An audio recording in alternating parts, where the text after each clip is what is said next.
And once we can get ourselves dealt with, navigated, I don't want to say like out of the way. It's a continuous practice. But once we feel confident in that, I think we're more confident to be able to navigate those things in community with others and to be able to show up and say, I see this differently, to be able to show up and say, hey, when we have this conversation, it makes me uncomfortable. And then for many of us doing the work of what's the difference between being uncomfortable and unsafe, right? Like so much of our culture work, I think, gets threatened by this idea of like, but that makes me uncomfortable. Well, does it make you uncomfortable or does it threaten somebody else's safety?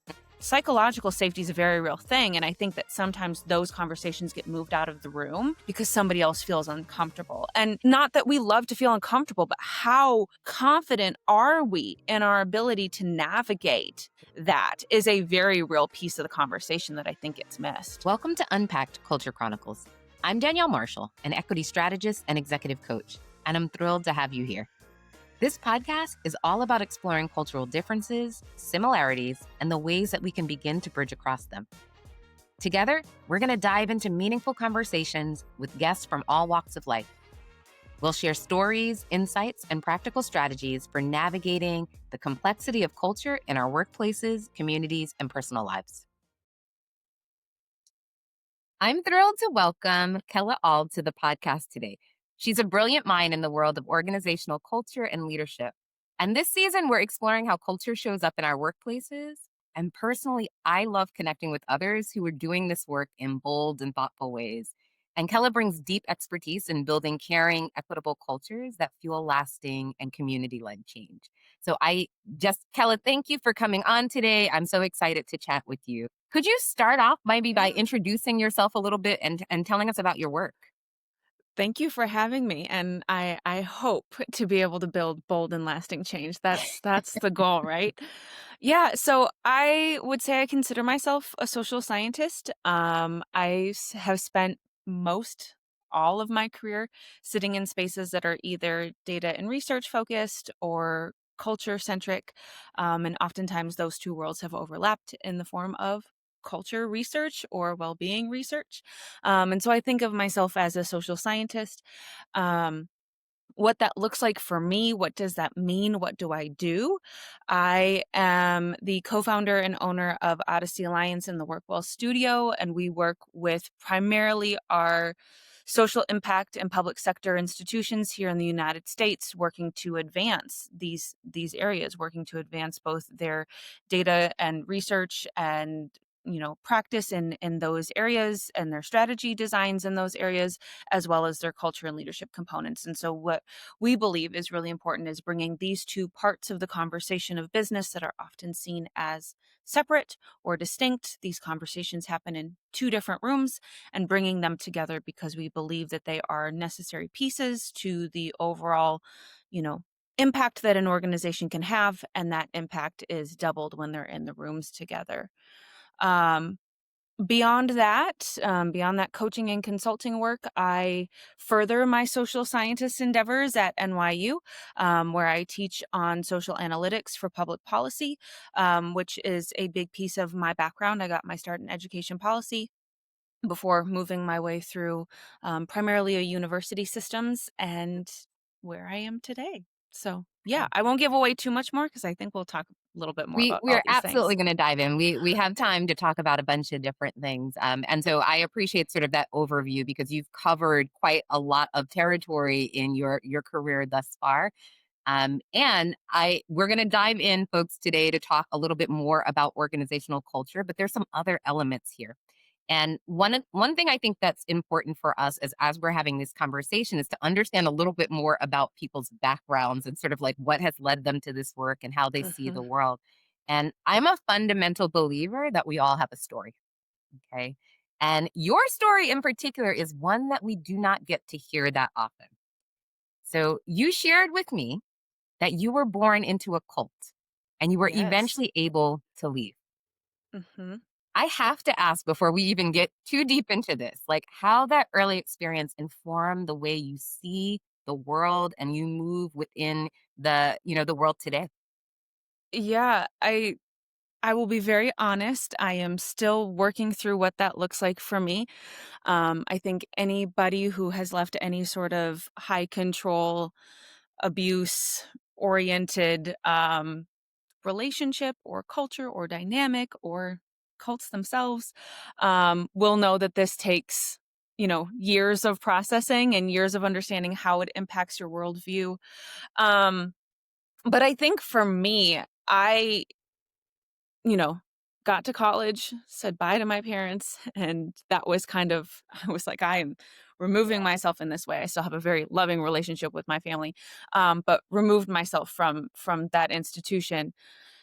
And then really spent the next 10 years avoiding it, just not dealing with it, not thinking about it, just was like, this is not a part of life for me. But I've started over the last 5 or so years to really think about what did that shaping and molding, especially at such a young age for us or for me, really look like in how I showed up as an adult. And most of my adult life, because I have spent so much time really trying to advance my careers in very higher ed university kind of ways, has meant a lot of continued school and working. And so my adult life was really surrounded in those institutions.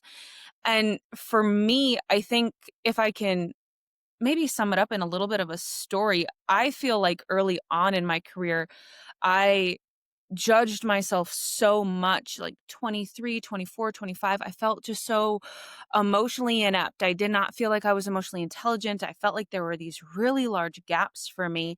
And I just started to assume that I was misreading Mm. like every situation that I was in. There was at one point, one job that I had, there was a new leader that came in that I felt so uncomfortable with. And I could not really figure out why. She was so nice and she really just, there was always this big bright smile and her door was always open. Like you could come in at any time. And yet there were very clear moments over and over again where she would, like, for example, asked the team to take on responsibilities that were well outside of our roles. Like it wasn't written in anybody's job descriptions. And, we all can work beyond our job descriptions, but Yeah. like we're talking like way outside of our Okay. form and function. And she was always really nice about it. But every single time she did it, it was just like there was this pit in my stomach because it was this like smile delivery of like, but this is what you have to do. And if you really want to be a team Mm. player, this is how you do it. And you need to. And it was like just the message versus the way it was being delivered Mm. were so completely different. And everybody else in the team, at least from my understanding, was just going along with it because she was so kind about it. Like, how could you say no? She understood that it was putting us out, but you just did it. A few years later, I found out that this delegation style was something that she had done across several teams, and that there had been enough pattern of behavior that folks that were in charge of these things were able to determine that this was her way of weeding out people that she didn't want to have on the team, people that she felt Interesting. like were not aligned with her views, her vision, the way that she wanted to do the work. And so for me, it felt like there was this acknowledgement for myself of like, no, I wasn't misreading things, that maybe there was this reality that I had lived through for my first 18 years of life that had helped me understand what control could look like in ways that were maybe not overt, in ways that were maybe seen as this is what's best for you, in ways that were seen as like if you care about the betterment of yourself and your savior, like your ability to be saved and the community's ability to be Yeah. better, this is what you do. And it's delivered in all of this, deep religious language that is so moving and passionate. And I just really struggled with that for, I would say, about 10 years until I really sat down and started to dig into why do we see cults as antisocial? Why do we see them as unproductive components of society? But we see work as a very pro social institution and a very productive part of Right. society. And yet, for me, good leaders and bad leaders could find themselves in either of those institutions, and the impact would really be the same of undermining your ability to feel valued. It really would shake the core of people's health in so many ways, and I think we'll talk about that more today. But it did make me question a lot of things. And I think that that questioning has been a little bit of my superpower. It's given me the ability to challenge things that we don't like to challenge. And I think in spaces of culture, that's really the only way we find advancement. So, um, yeah, it, it really, it made the intro to work really difficult for me, but now I'm feeling kind of like it gave me some insight. A little more steady now, and it's Yeah. brilliant that you had that insight. Thank you first for sharing that, because I know this can be somewhat of a sensitive topic, right? Like this, particularly as you mentioned, like you're still working through this, and granted, years, decades have passed now, but still, this is a Mhm. reality. And as you were sharing that story, I can see parallels to other ways that people have led, and they think they're being helpful.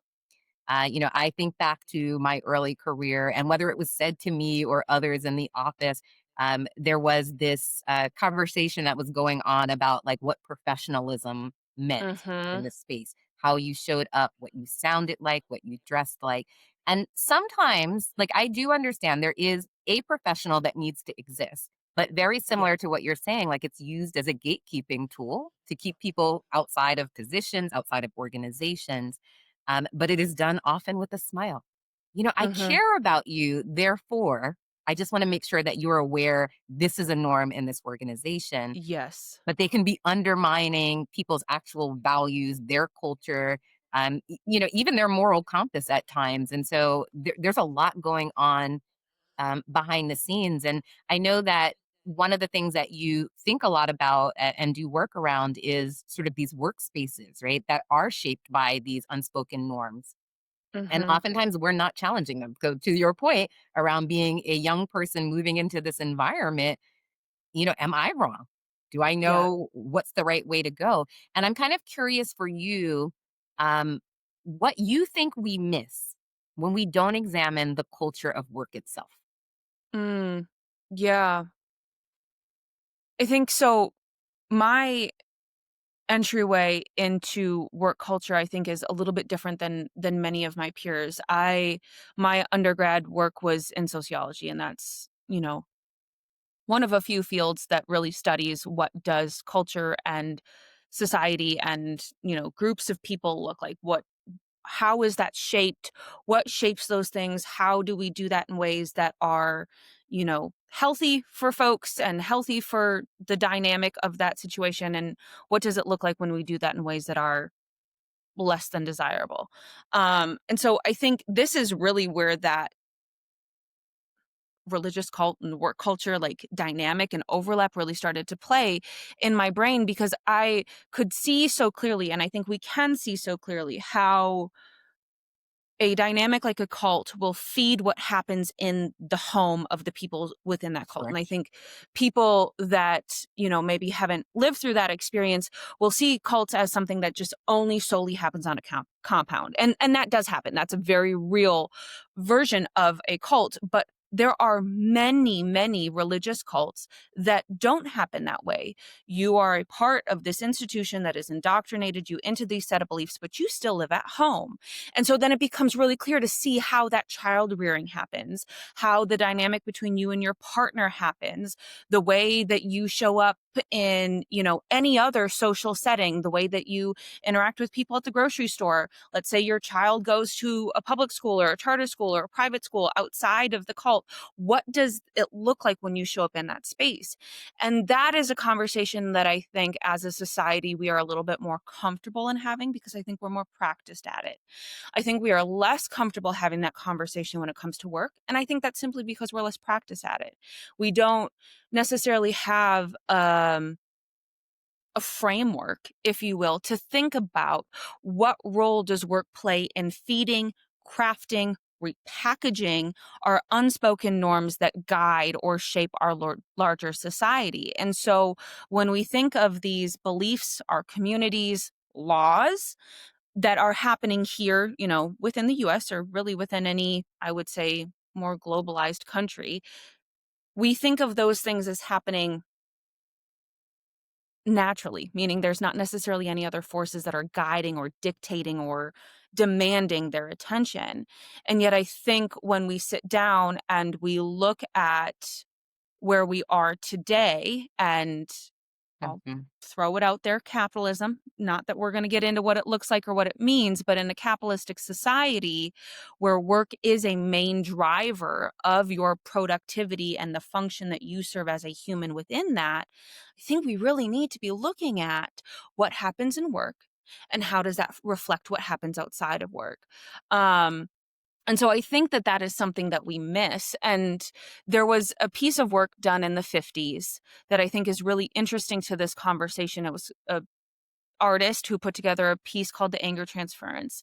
And it was this visual that showed the boss yelling at the employee. The employee went home. The employee was a man. It was the 50s.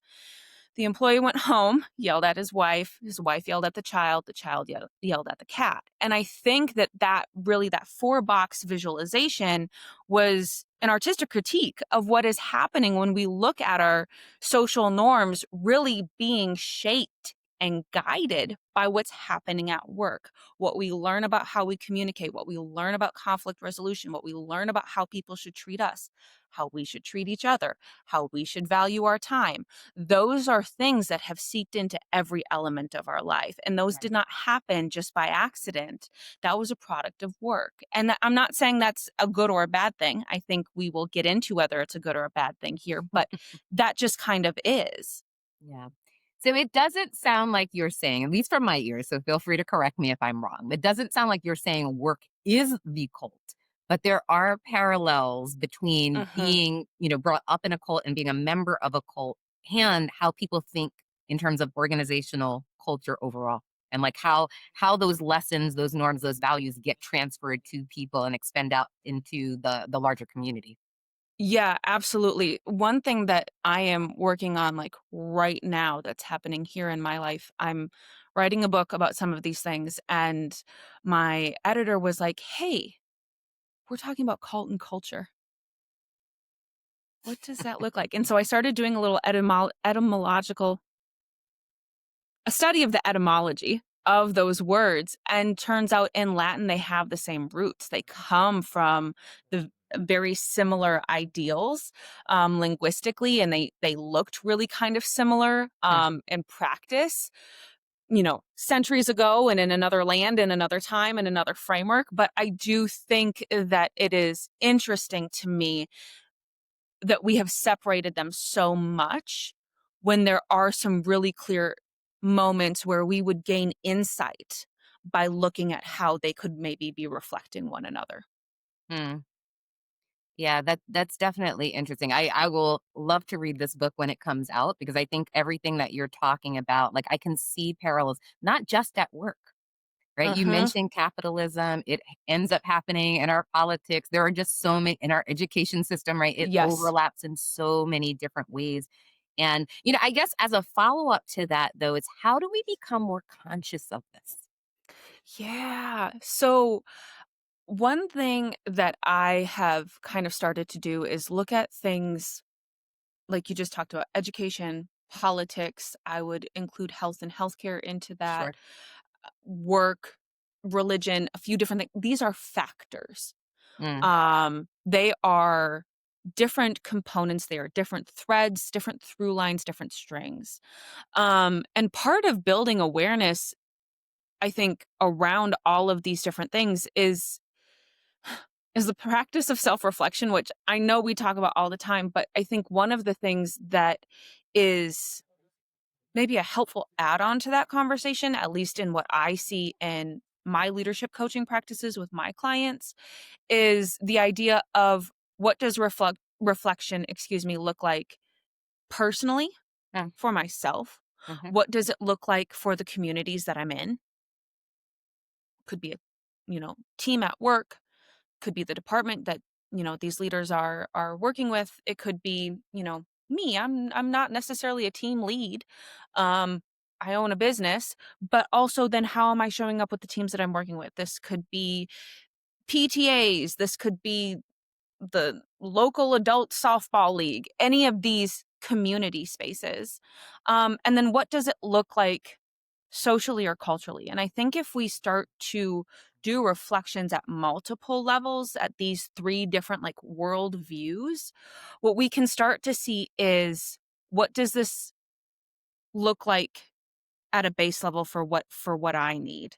And once we can get ourselves dealt with, navigated. I don't want to say like out of the way. It's a continuous practice. But once we feel Right. confident in that, I think we're more confident to be able to navigate those things in community with others and to be able to show up and say, I see this differently, to be able to show up and say, hey, when we have this conversation, it makes me uncomfortable. And then for many of us, doing the work of what's the difference between being uncomfortable and unsafe, right? Like so much of our culture work, I think, gets threatened by this idea of like, but that makes me uncomfortable. Well, does it make you uncomfortable or does it threaten somebody else's safety? Hmm. Psychological safety is a very real thing. And I think that sometimes those conversations get moved out of the room because Yeah. somebody else feels uncomfortable. And not that we love to feel uncomfortable, but how confident are we in our ability to navigate Yeah. that is a very real piece of the conversation that I think gets missed. Yeah, I definitely appreciate that perspective. I hear the researcher in you for sure as you're saying that, and I wonder what it means for in your words, like for everyday people who might not be reading the research. They may not even pick up a book on this topic. And the Yeah. reason that like I ask that question is a lot of the clients that I coach, and again, some brilliant people that I have an opportunity to interact with. But they're often the leaders of the organization. They are people who are positioned, to dig Yeah. more deeply into some of the things that you're talking about. Um, but I often even have with them these conversations around discomfort being the edge of your learning, right? Like when we are Mhm. uncomfortable with something, it means that there's something new on the horizon. We haven't done it before, we haven't fully explored it. There's something else that we sort of need to unpack within that. And so I'm wondering like what you would tell the average person who might be listening. And I'm not calling you average listeners, but like the everyday people, quite frankly. Like if I was thinking about my mom, she's Yeah. retired. She's not, necessarily sitting here reading through research and academic journals. Like that's not her jam at this stage of life. So how do we encourage people to lean into the discomfort from wherever Mm, they are? that's a great question. So, for folks that are in leadership spaces or are navigating getting to leadership spaces or have been in leadership spaces, I think one of the things that is a societal and a workplace norm, that there's this shared cultural identity here, is that leadership holds power. And I Absolutely. think that this is something, again, tying back to the cult experience that I had early on. The people in those leadership positions had the power. And if we weren't in those positions, we didn't have power. And sometimes we didn't even have power over ourselves or our own bodies. And I think that in work or in day-to-day lives, there maybe is a little bit less of that kind of a threat. But I do think that we have potentially gotten a little bit too comfortable giving our own innate power Oh, away wait. to these Yes. titles and Yes. to these ideas of leadership structures. And I think when we do that, we become, I don't want to use the word comfortable, resigned. We become I was gonna say resigned. complacent, but I hear you. Sure.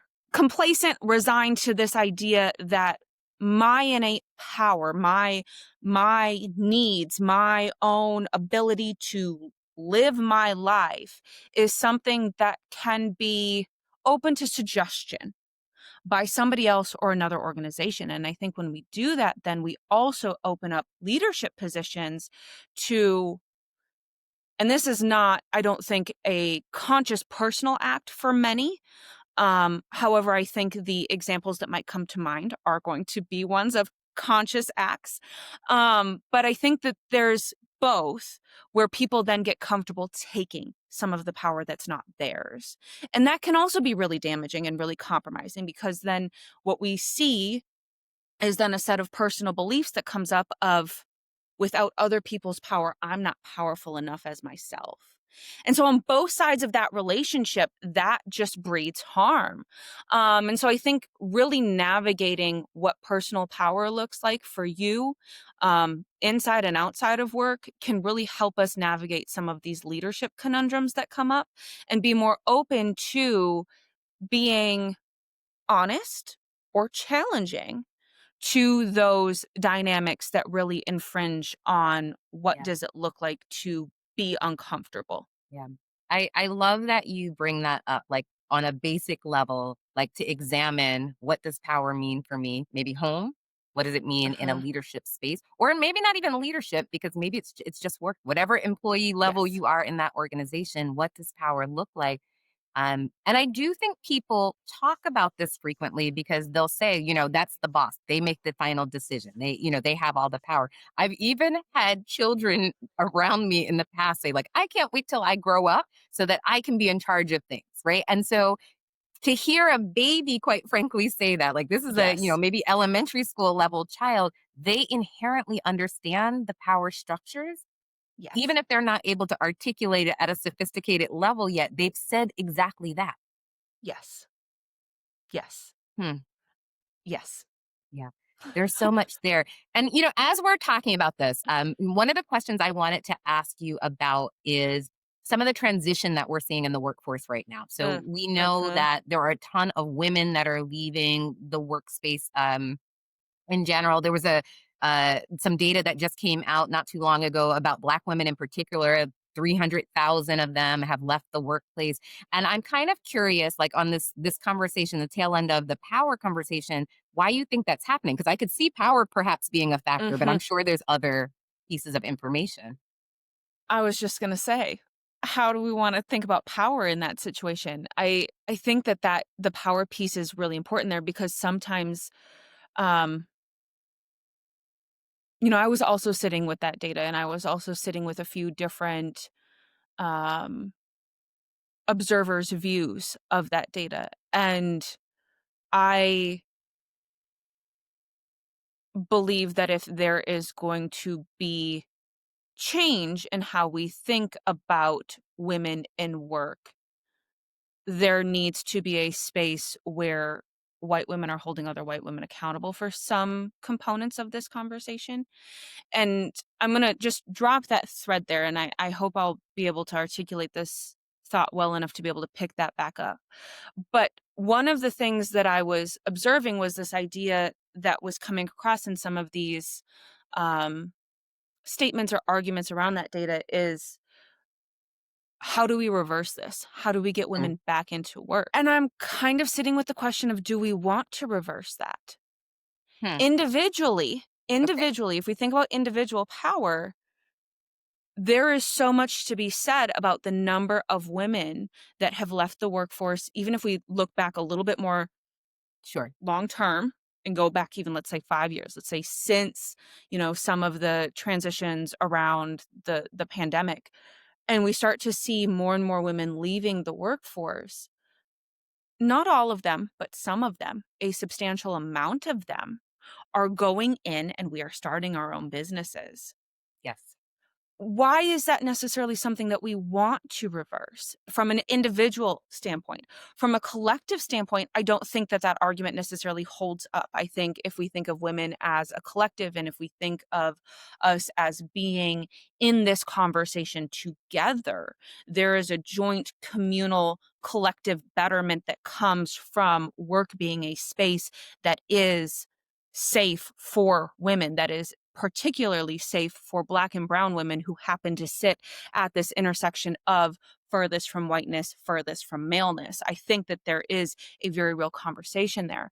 I would offer that there is something to hold of, like, if leaving the workplace is best for you because you can go do more for yourself and your family and your local community working for yourself. I think that is one very clear argument. I think the other argument is this piece that across time, societies, just across history, most people do not tend to sacrifice stability, i.e., work Sure. stability, that financial stability, unless that stability is threatening their safety in some way. And so I think this idea of what does it look like to Mm, change these things looks at what are the very real physical and psychological threats that are happening in the workplace that are saying, no, my financial stability is sacrificable for me to get out of this very unsafe yeah. space. And so I think that that is a larger than communal conversation that has to happen. Um, I think what you just said, and I just yeah. want to pause here really for a Mm-hmm. second because it's really, really powerful. And I can think of some clear examples of where I've seen that. So the one I'd offer right now is what happened during the pandemic. Many people were forced either out of work, right? Because a lot of businesses closed. So they may have started their own businesses. So we saw a huge spike in women opening their Mm-hmm. own whatever, whether it was a product or a service offering that they had. They opened new businesses. And so like the data is out there. We've never seen a spike quite as large as we saw during that time. But the other thing that I remember happening, in particular as I was coaching people at this time, is they were really happy, and I'm going to center this on women of color for a moment.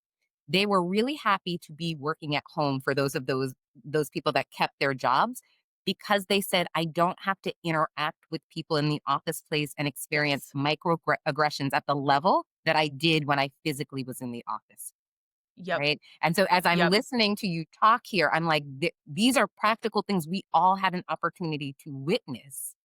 Now, Mm-hmm. if everyone noticed it, that is different, Yeah. but it was present. It was present. And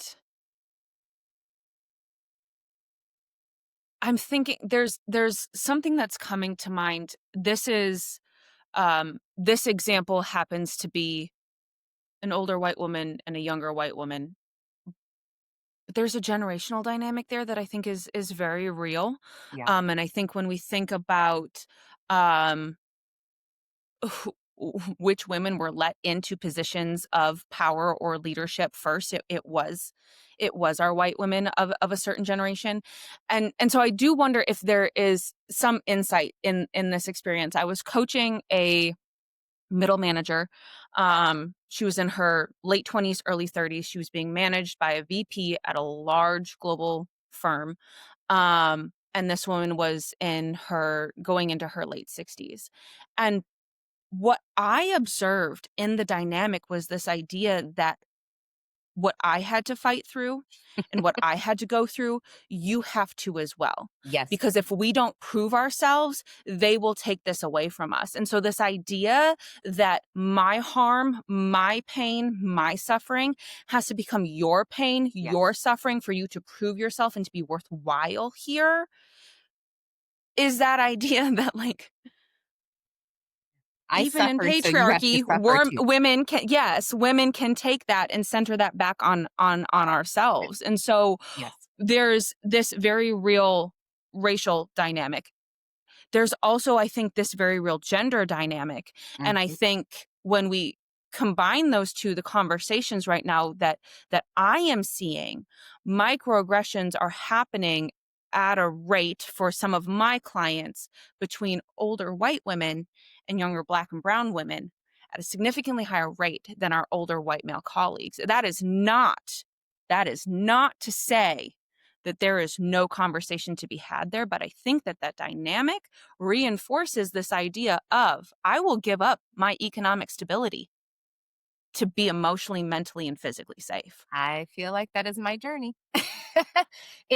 And I don't know that when I made the decision to start my business that was at the forefront of my mind, but what you are Mm, surfacing is like it resonates. And so when mhm. I think about the fact that yes, I have lived that reality where I've had the power pulls by certain people. And it felt like I was coming in, not being listened to, not being heard when I did speak up. I even had someone challenge me at a point in time and ask me when I lost my voice. And I said, I never lost my voice. I said, you've just lost the privilege of hearing it.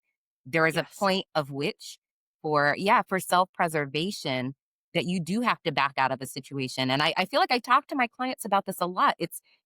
I am someone who advocates very strongly for like bridging across difference, Mhm. polarization, so forth. And having said that, I think there's a level of discernment that still needs to be present because if it's going to mean your own psychological safety and your well being in that moment, that may not be the bridge you No. want to cross. Yeah. Yeah. Yeah. I think that that's right. Like that's a lot, I think, of what a lot of us are sitting with. Um, I wonder if it's enough of us that are sitting with it. Like you had said earlier, is this a conversation that enough folks are having?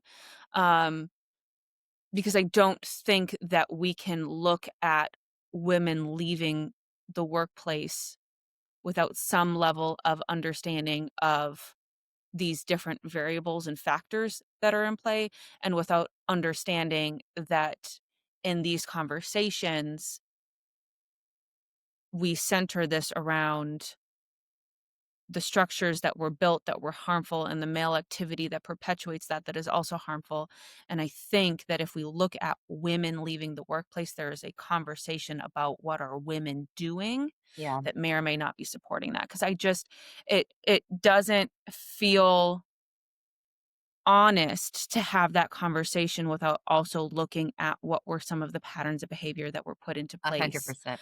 that were maybe seen as very necessary, that were at that point needed for safety of the women Hmm. in those Hmm. rooms. Then again, when do we let go of what makes us feel uncomfortable because somebody else is literally unsafe? Yeah. There's so much behind what you're saying. But the other thing I sort of want to tie it back to is something you were saying before. Like I look at this almost as a trauma response sometimes, and Mhm. people can't sit with that self-reflection because they just can't process it, right? We're so busy surviving that Mhm. we cannot do this deeper inner work of Mhm. examining if the behaviors, because we contribute to this also. Sometimes your complacency in a situation is what's allowing that power dynamic to continue. And I'm Sure. not going to say I don't want to dismiss the systemic barriers that people face because those are very real, but I don't think it's just one or the other. I think this is a both and moment where we really need to be able to figure out, like, yes, the system has some issues, but I am also a contributor to that through complacency, um, basically by sort of collaborating and colluding with oppression in some respects, where Sure. we're the ones uplifting this. So when a woman turns to another woman Mhm. and says, "You're not doing this right. You have to be more like the traditional norms and standards in this organization, i.e., be more like the men that we work Yep. with." That is Yep. problematic. It is. I sat through a program, very well-known institution, on executive presence. Okay. And there were several of us. This was back, I was working a 9 to 5. There were several of my team members on that call. And there was a Southeast Asian woman who, after our first session, I called her and was like, "Are you okay?" She hadn't Mm, done anything. She hadn't necessarily said anything. But everything that had happened in that session was executive presence means how much can you act like a man? How much can you act like a white man? yeah. And this woman had asked some questions. She had, okay, but like, I just show up in a room. This is me. What do I do about the fact that people are not going to take me seriously because she was 5'1" and barely Yeah. 100 pounds? Like, her body in the world showed up in a way that made. And I saw this. We were coaching organizations across the country. I saw us show up in different cities and different places, different times. And it was me or our male colleague or somebody else who would, and she was the one who became the manager of the team before any of the rest of us got promoted. Like, she was the one that had the knowledge that needed to be heard in these spaces. And it was like, "Oh, so are you able to go grab a pen?" And it was like, Yeah. and Right. so When she then to grabbed the have her coffee for us. asking these Mhm. questions in this executive presence seminar and hear this Yeah. middle-aged white woman come back and say, "Well, so then how are you navigating?" And it was just like Yeah. completely devoid of any understanding that executives are not one type of person. And yeah, I think that that's Yeah. exactly so much of what we see happening time and time again, where then it's just like, well, screw this. I'm better figuring out myself. Right. Either people move on from organizations, start their own businesses, and sometimes we see, to be fair, people get outright angry at work. Hmm. And this has always been really interesting to me, especially as a Black woman. This idea of anger, because it is how we get labeled frequently, right? You're very aggressive, you're very angry, and I'm wondering, just as we're talking about this, right? Like how you think about this idea of who's allowed to be angry at work as we're talking about power. Like, what do you notice about Hmm. that? Hmm. Well, I mean, we've got, just to like get it out there in the room, we've got the, you know, violent black man idea whenever a black man is just like, so could we do this differently? And it's like, oh my gosh, I'm unsafe. This idea of the, aggressive black woman trope that's just like anytime something is said that isn't just like, yes, and we've got this idea. And so I think that's where I have an activity that I like to do with some of my clients of like, what are the social dynamics or the social norms or the social behaviors or practices that you see impacting work? Hmm.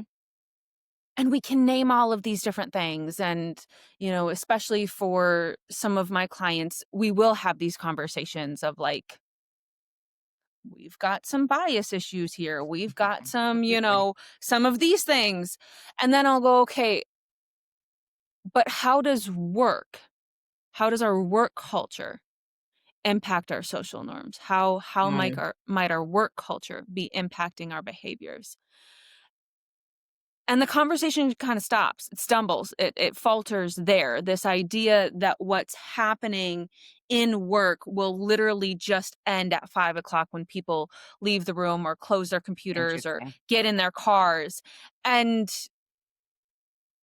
I think that that's a really unfortunate view. I think that that's a unexamined view of the situation, because where do people engage most oftentimes?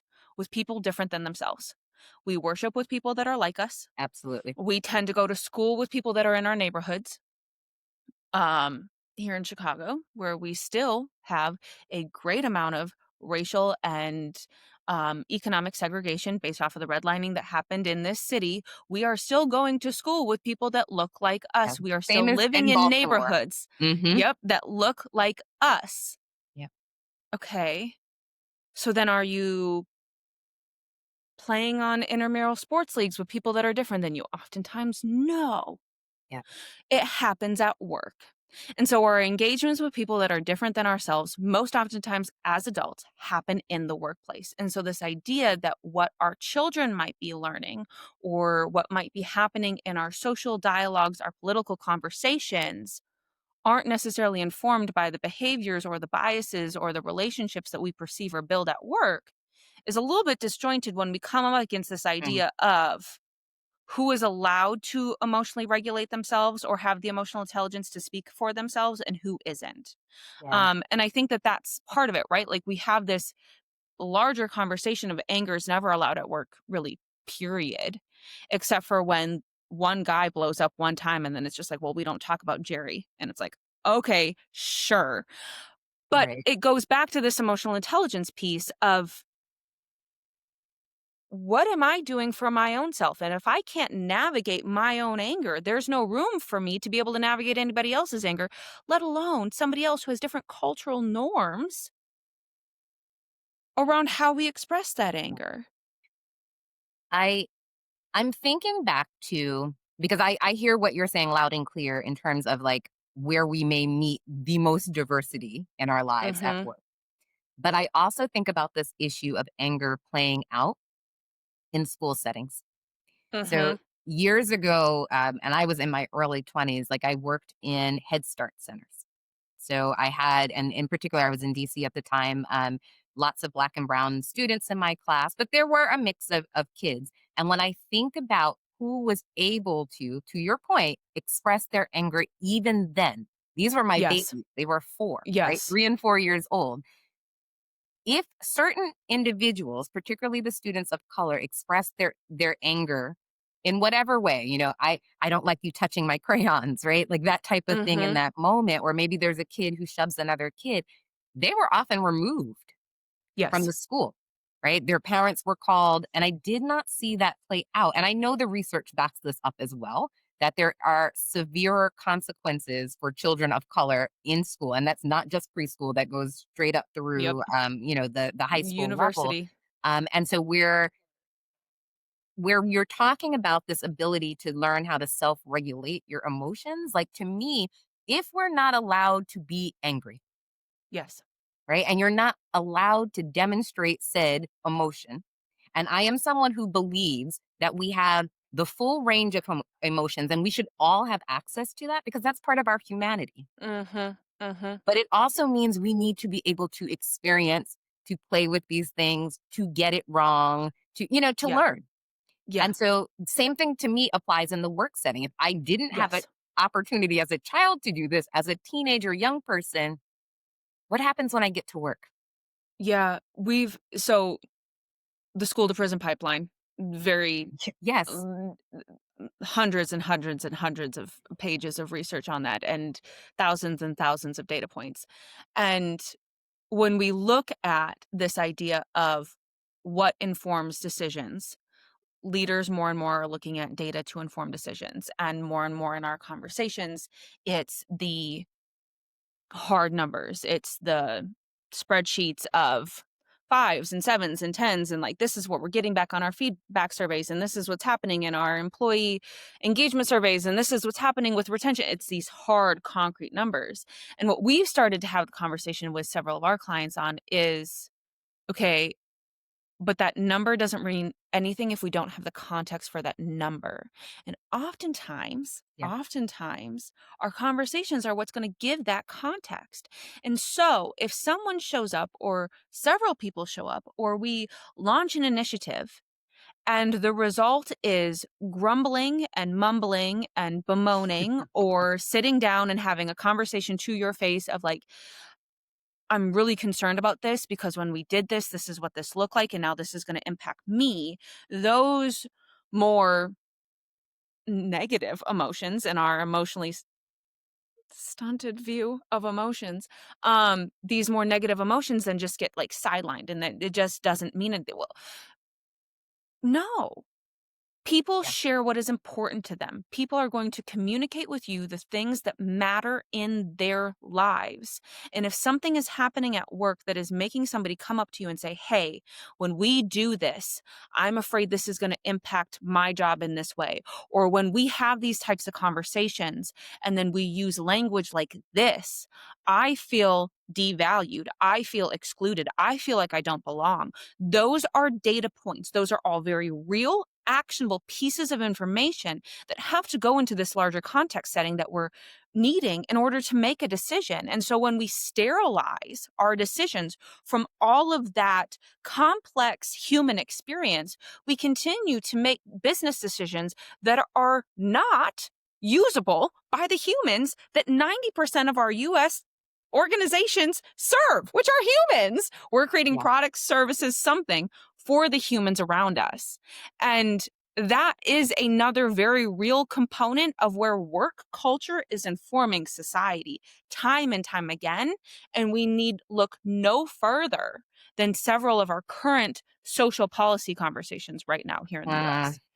Ooh, we could have a whole nother episode just on that topic alone. This episode of Unpacked Culture Chronicles is brought to you by Culture Principles, an executive coaching and consulting practice that helps leaders and organizations turn inclusion from an idea into everyday practice. If you've been listening and thinking, I want to grow my cultural awareness, but I'm not sure where to begin, you're certainly not alone. And that's exactly why we created the Cultural Competency Executive Coaching Program, a space to deepen self-awareness, lead with cultural humility, and build stronger connections across difference. You can learn more at culture-principles.com/coaching. I'd love to support you. I want to know how this plays out in your specific work. right? So you Mm, just mentioned all this data. And to be frank, every single day that we go into work, there are data points for the exact reason that you said, as people are expressing themselves, as they're maybe failing to express themselves. That is also data mhm. that's telling us something. Who feels like they can enter the conversation, who cannot enter the conversation. I'm kind of wondering how you bring sort of theory, because you obviously have a wealth of knowledge about the research that exists out there, but like how you bring theory and data and leadership into sort of this idea of reshaping the culture. Yeah. Um, it starts with learning, right? Like, I think we think that culture is this really big abstract thing, and in so many ways, like, it really is. It's very theoretical, it's very nuanced, it's very, like, you can't put a pin in it. But change happens with learning. There is no reshaping of anything without the learning, and I am seeing in my experiences in my spaces across multiple higher ed institutions, across multiple states, across multiple industries, our MPAs, our MBAs, our MEDs, our masters of leadership in different types of business don't tend to spend any meaningful time on the people side of leadership, which would then be culture. We are not spending time in these courses, in these formal learning institutions, investing with folks on how to do the navigation of humans in work in any real meaningful way. Agreed. MEDs are spending times with, they're building principals and superintendents to be instructional, you know, superiors. They're building these, business leaders to be able to understand how to negotiate the economics of a business and what does supply chain look like.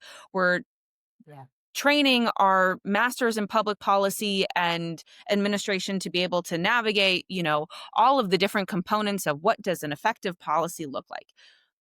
Great. Yes, that's wonderful technical information to have Absolutely. across all of our fields.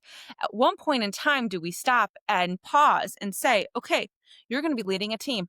You're going to be leading a team while your colleagues are leading other teams in an organization that you might be the top of, the middle of, or much closer to the bottom of, but you're still leading.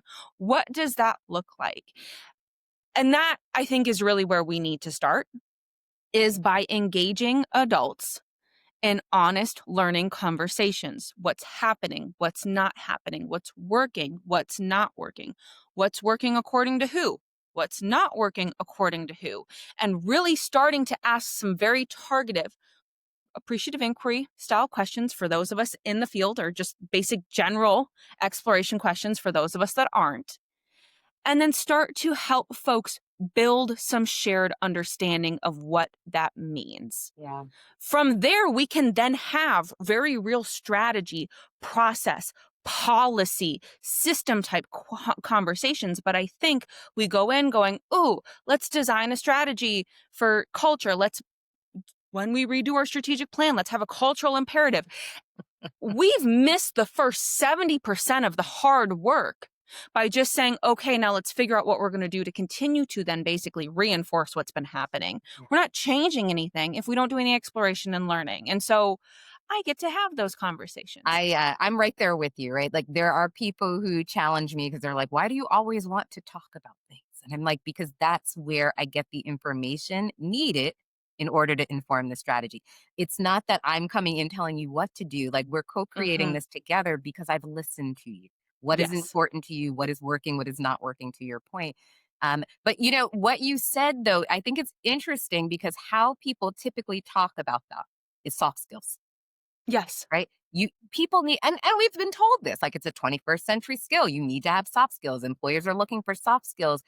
This has been said, it's actually been written into position descriptions. And yet when it comes to developing said soft skills, oh, we have budget cuts. That's not a Yes. priority for our organization. Or we're, to your Yes. point, going to go back to focusing on like these technical skills to get the job done.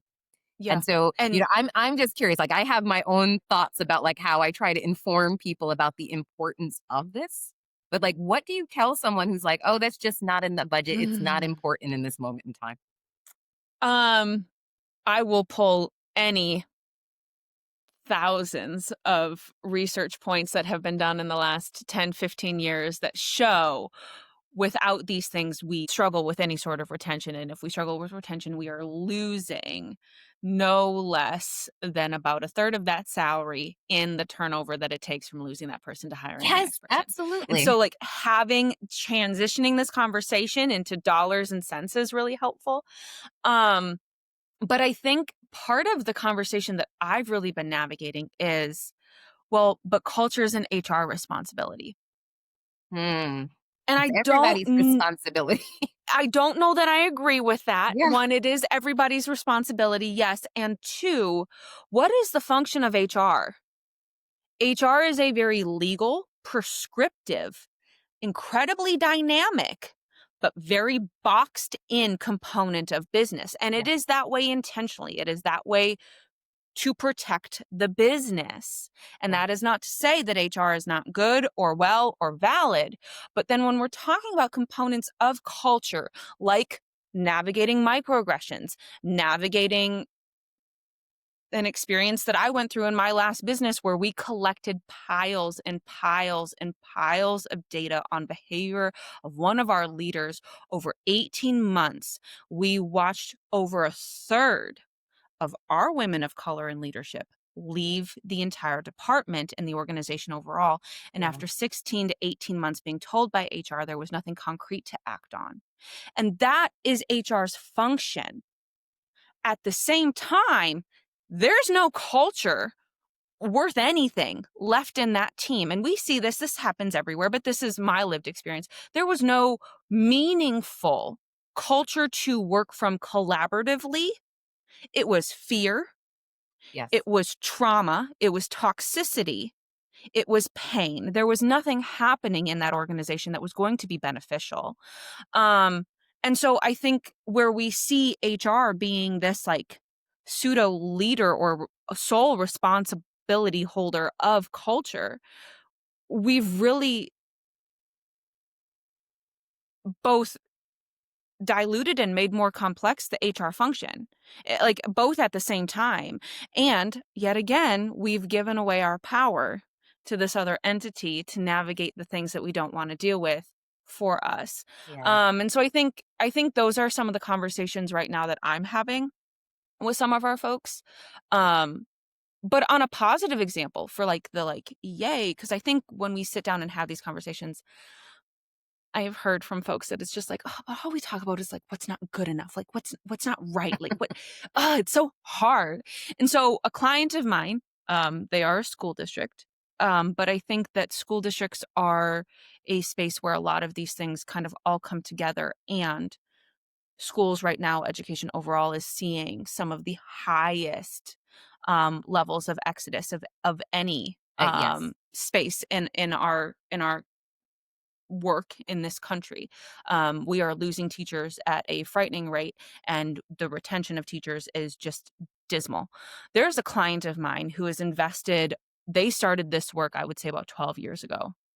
And I came into this conversation with them in really any meaningful way about 5 years ago. They started it at a time where it was important to them in their community to navigate some of these things for themselves.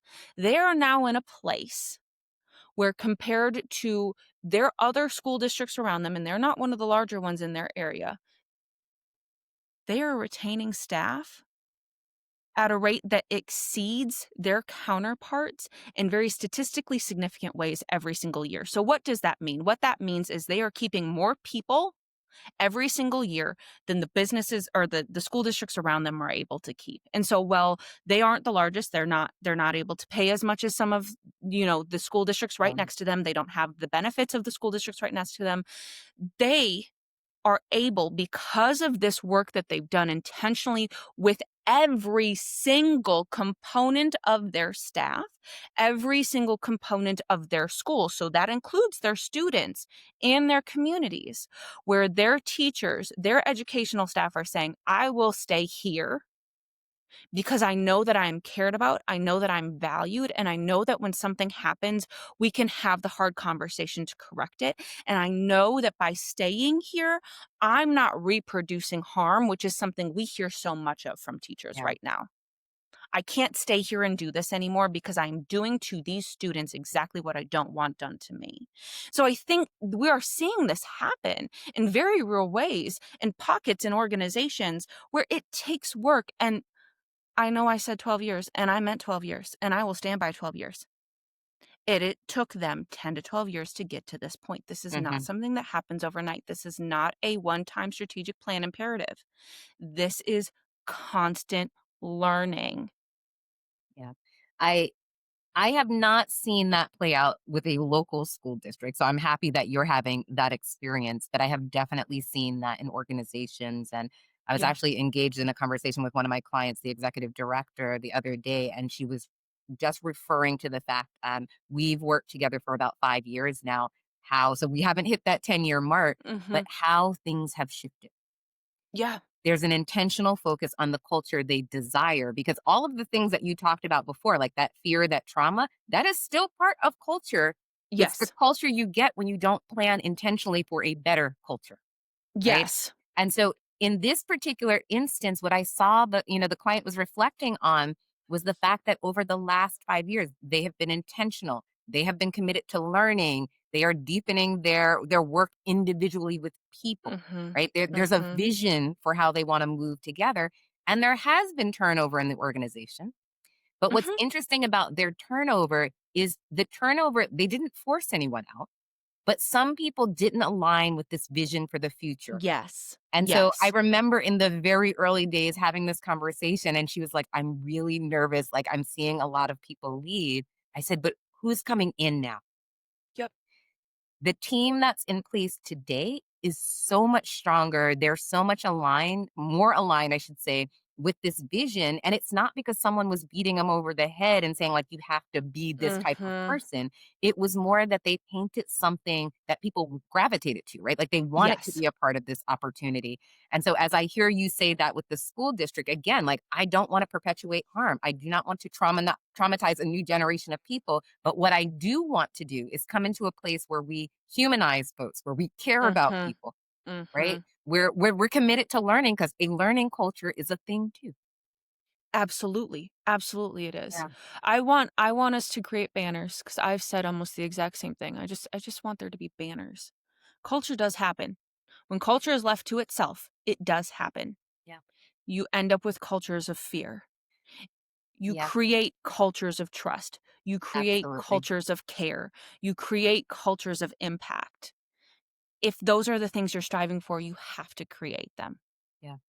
I remember listening to people, and people still say this today, folks who will say, like, I don't like this place, it's toxic. Mhm. And I laugh every time I hear someone say that because I'm like, you know what? The job isn't toxic, right? Or it's a building that you go into every day. I was like, now we have to examine human behaviors within that space. I was like, because you all make up the organization. Otherwise, it's just physically a building. And nowadays it's not even Mhm. a building, it's a Zoom, right? Or or a Teams. And so if we're feeling like there's some level of toxicity or there's trauma that's baked in, we have to examine our behaviors. How are we Yeah. showing up? So, Kella, I wanted to ask you one final question. And I do think that this is going to be a pretty large question.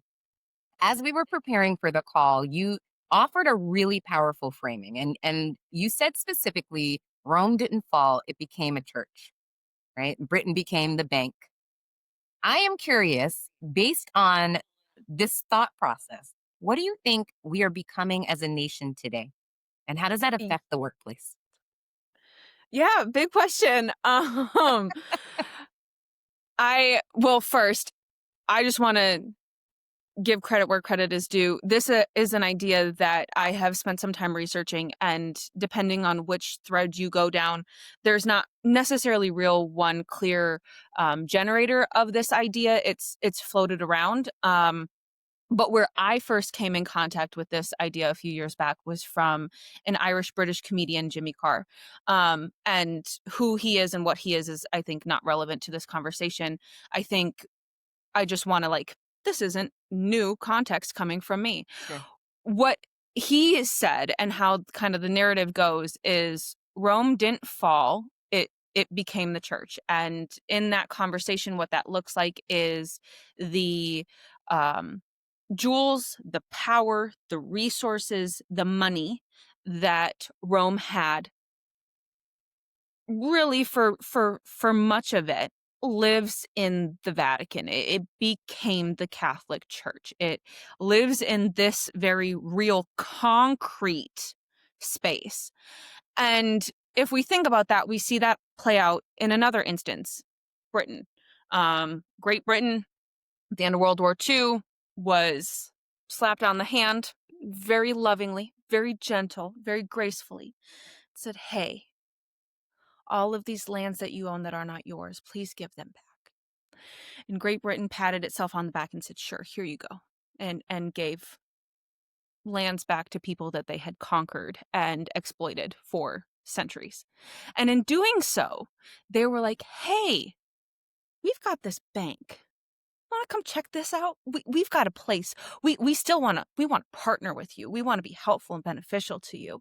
So why don't we do this? Here's yours. But we'll really help to make sure that this stays safe. And so Great Britain, the colonizing institution of Great Britain, maybe isn't this idea of the sun never sets on the Union Jack concept in like law, but financially, in some very real, meaningful, impactful ways, so much of the financial institution and ability of so many previously colonized spaces in the world, it's held within the bank. Um, and so when I heard this, I was like, oh, that's really interesting. And my brain does this thing where it's like, what else applies to this analogy? Like, if we've got two, there must be more. What's happening? And so I've spent the better part of the last few years really wrestling with this idea. And I think what I kind of started talking about in some spaces a few years ago, or maybe, yeah, a few years ago now, was this idea that, well, we see this playing out in the US. And I would argue we see this more in the last 6 months. We see this more in the last year than maybe we have been able to concretely identify it prior. But what that means is that this has been happening for quite some time. Just because we can now identify it or place our hands on something doesn't mean that it just started. It means that this has been a practice that has been Mhm. evolving over time. And we might be finding ourselves in a moment in time that is quickening that pace. But in my observation, then the US is becoming a business. And I think that what we see in this way is I talked about this on a podcast in January where I was like, I'm really interested to see in the next few months, because this was early January mind, of what happens as we appoint business executives and business leaders into positions of authority and power within US government, where we think of the government historically as not being a business. We think of it historically as being a institution for the advancement of the collective peoples. And now we continue to see more and more business heads, business executives, titans in their field stepping into government positions and running more and more of our government like a business, which is historically never the purpose of government or public institutions, and tends to build towards the concentration of power and authority, like we've spent so much time talking about, because we are getting folks that are very used to having people give their power to them. We are very used to, well, I need all of this power and authority in order to do my job. And that through line, I think, really comes through here. And we see that happening more and more in a way that maybe if I can be so bold, looks a little bit more like our monarchies or our oligarchies instead of a democratic government. And so I think when we think about the way that work is reinforcing culture in the broader society, I think we are sitting at a moment in time where observation and reflection and then very quick action based off of those observations might be our friend. Mm. There's so much to unpack in what you just shared. And you said, if I may be so bold, I would say you are not the bold one here, but there are some people who are trying to do a power grab right now who are Mhm, demonstrating boldness. mhm. And to that point, as I think about workplaces and like where we get to stand up, because a lot of people are having this conversation right now. Like, I Yep. feel like power is being sucked away from me. What is my role? Where do I get started? Um, I think again, it's not being compliant, not Yes. giving away your power before it has even been requested in some cases. And I see Mhm. a lot of organizations doing that, particularly around culture work right now. DEI has gotten a awful name attached to it. Anti wokeness, etc.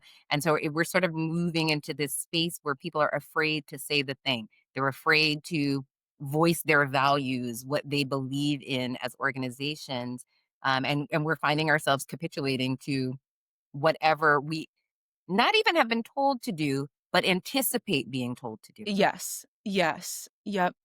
Yep.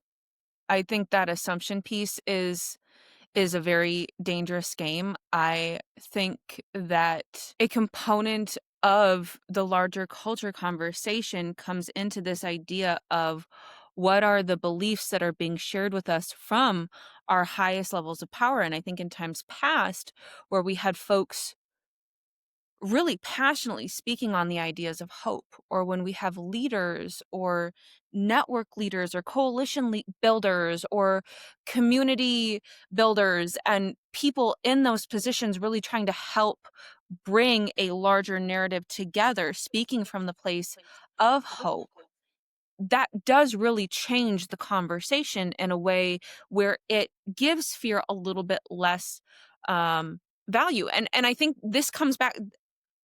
Got my hair done the other day, sitting in the chair, we were having conversation. She's like, "Yeah, our business is growing. Like, this is so exciting." She's an employee. She's a newer hairdresser. I mean, I think she's been out of school for like 5 years. So she's a younger woman.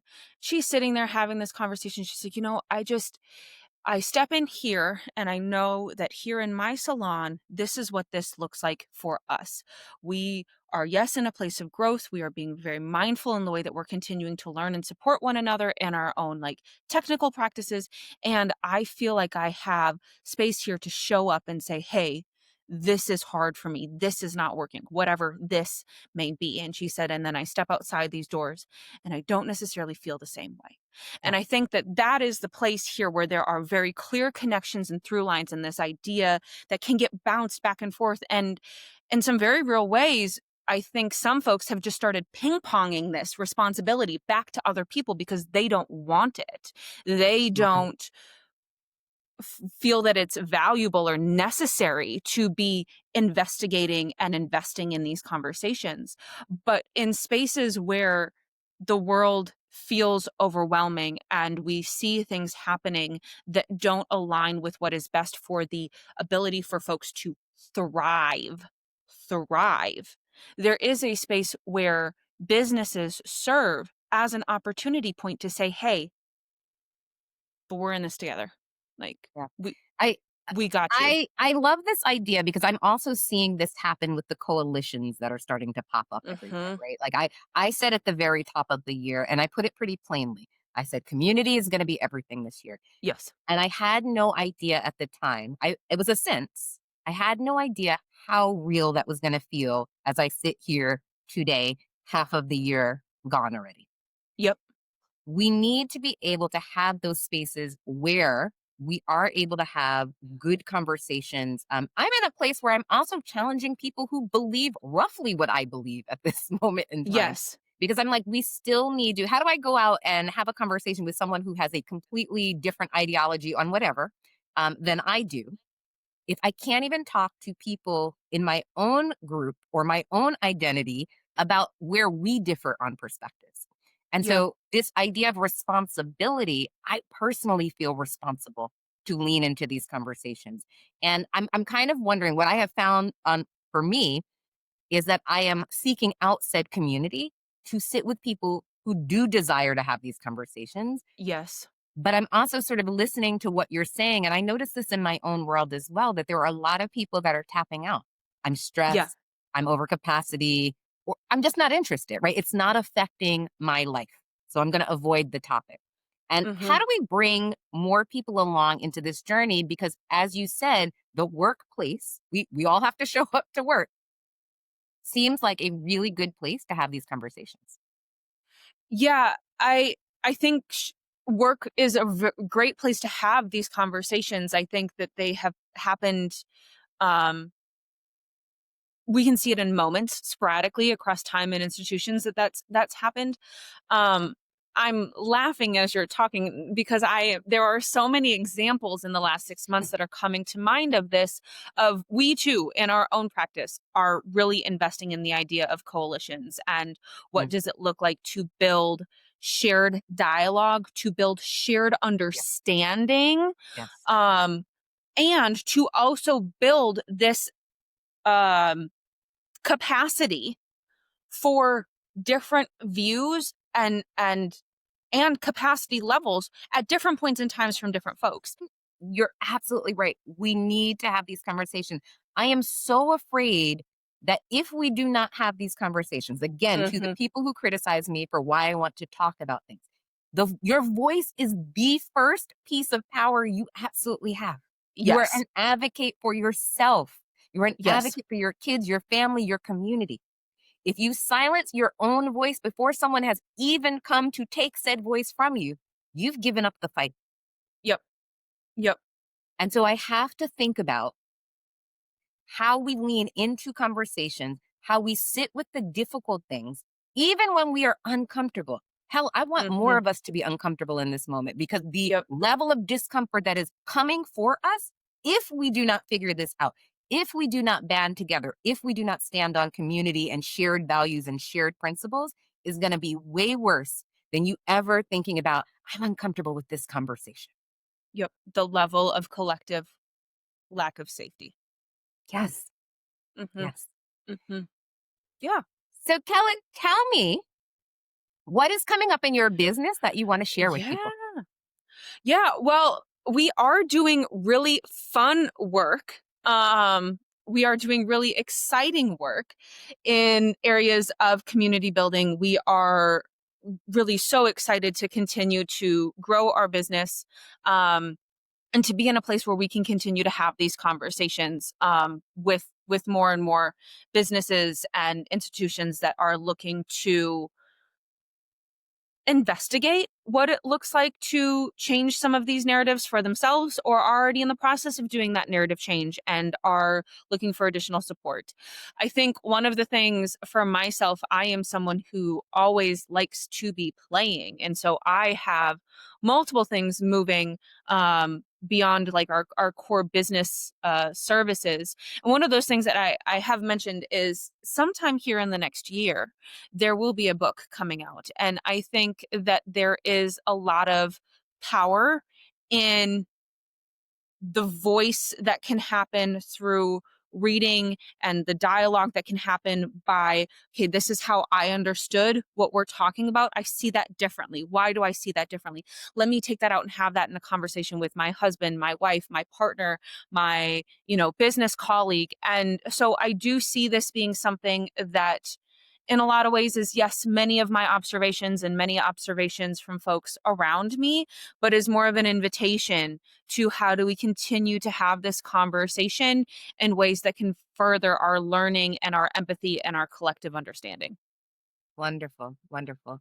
I have enjoyed this conversation immensely. Thank you so much for coming on and Yes. just sharing your wisdom with us and a little bit of your personal journey. And I do want to let listeners know there is a reason we didn't dive deeply into the name of the cult and all of the components of it. And that is because as Kella is developing this book, we want her to be able to tell her story, but also put this in her book for the first time. So I Thank you. respect that deeply, but I can't wait to get a copy of that when it comes out. So thank you so Thank much you. for joining us today.